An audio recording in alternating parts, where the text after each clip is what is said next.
ಒಂದು content film 50 crores 60 crores ಮಾಡ್ತಾ ಇದೆ. ಹೌದು. ಪ್ರೇಮಲು ಸಿನಿಮಾ 100 crores ಮಾಡ್ತು. ಆವೇಶಂ Boys. Cinema 100 crores and that went to 250 or 300 crores. See why they're making so much of money with such a small budget of cinema? It's because of the consistent ಆಗಿ ಒಂದು ಒಳ್ಳೆ work ಅವರು long 10 ವರ್ಷದಿಂದ ಮಾಡ್ಕೊಂಡ್ ಬಂದಿರೋದು. ಇವತ್ತಿಗೆ ಬಂದಿರೋ result ಅಲ್ಲ ಅದು. That is not the result of that film. 50 ಕೋಟಿ ಏನು ಆ ಸಿನಿಮಾ ಮಾಡಿದೆ, ಅದು ಆ ಸಿನಿಮಾ ಅದು ಒಂದ್ರದೇ ಸೋಲೋ ಸಕ್ಸಸ್ ಅಲ್ಲ, ಅದು ಇಂಡಸ್ಟ್ರಿ ಸಕ್ಸಸ್. ಬೇರೆ ಸಿನಿಮಾಗಳು ಕನ್ಸಿಸ್ಟೆಂಟ್ ಆಗಿ ಗುಡ್ ಕ್ವಾಲಿಟಿ ಆಫ್ ವರ್ಕ್ ಮಾಡ್ಕೊಂಡು ಬಂದಿದ್ಮೇಲೆ ನಂಬಿಕೆ ಉಳಿಸ್ಕೊಂಡು ಬಂದಿರೋದ್ರಿಂದ ಆಡಿಯನ್ಸ್ ಇದು ಚೆನ್ನಾಗಿದೆ ಅಂದಾಗ ನಂಬಿ ಥಿಯೇಟರ್ಗೆ ಬರ್ತಾರೆ. ಹಂಗಾಗಿ ಆ ನಂಬರ್ಸ್ ಬರ್ತಿದೆ. ನಮ್ಮಲ್ಲೂ ಕೂಡ ಅದನ್ನ ನಾವು ಮಾಡಬೇಕು.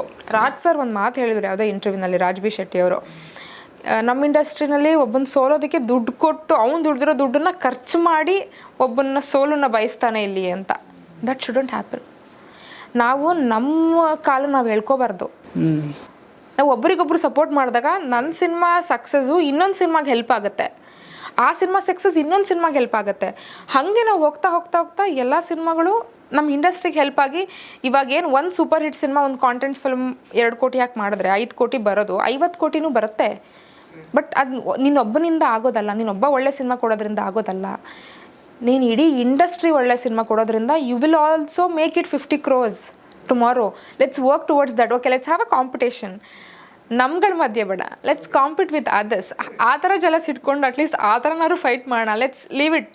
ಒಂದು ಸೌಹಾರ್ದತೆಯಲ್ಲಿ ಕೆಲಸ ಮಾಡೋಣ. That's very important. ಯಾ